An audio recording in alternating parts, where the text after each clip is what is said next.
મોડાસા શહેરમાંથી ઝડપાયેલ કથિત સિંચાઈ કચેરી પ્રકરણ મામલો જિલ્લા પ્રાથમિક શિક્ષણ અધિકારીની અધ્યક્ષતામાં રચાયેલ 5 સભ્યોની તપાસ સમિતિએ બંધ કવરમાં અહેવાલ જિલ્લા વિકાસ અધિકારીને સોંપ્યો।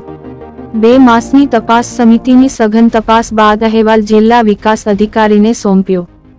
ગત 22 મેના રોજ બાયડના ધારાસભ્ય ધવલસિંહ ઝાલાએ નકલી કચેરીનો કર્યો હતો પર્દાફાશ। તપાસ નિષ્પક્ષ અને સચોટ કરવામાં આવી તેના પર રહેશે નજર। નકલી કચેરીમાંથી સરકારી સિક્કા સહિત દસ્તાવેજ કરવામાં આવ્યા હતા જપ્ત।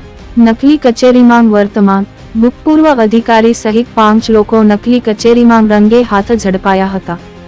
મોડાસા શહેરમાંથી ઝડપાયેલ કથિત સિંચાઈ કચેરી પ્રકરણ મામલો જિલ્લા પ્રાથમિક શિક્ષણ અધિકારીની અધ્યક્ષતામાં રચાયેલ 5 સભ્યોની તપાસ સમિતિએ બંધ કવરમાં અહેવાલ જિલ્લા વિકાસ અધિકારીને સોંપ્યો। 2 માસની તપાસ સમિતિની સઘન તપાસ બાદ અહેવાલ જિલ્લા વિકાસ અધિકારીને સોંપ્યો।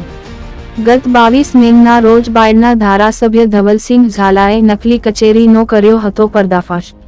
તપાસ નિષ્પક્ષ અને સચોટ કરવામાં આવી તેના પર રહેશે નજર। નકલી કચેરીમાંથી સરકારી સિક્કા સહિત દસ્તાવેજ કરવામાં આવ્યા હતા જપ્ત।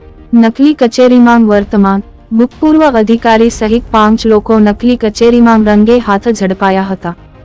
મોડાસા શહેરમાંથી ઝડપાયેલ કથિત સિંચાઈ કચેરી પ્રકરણ મામલો જિલ્લા પ્રાથમિક શિક્ષણ અધિકારીની અધ્યક્ષતામાં રચાયેલ 5 સભ્યોની તપાસ સમિતિએ બંધ કવરમાં અહેવાલ જિલ્લા વિકાસ અધિકારીને સોંપ્યો।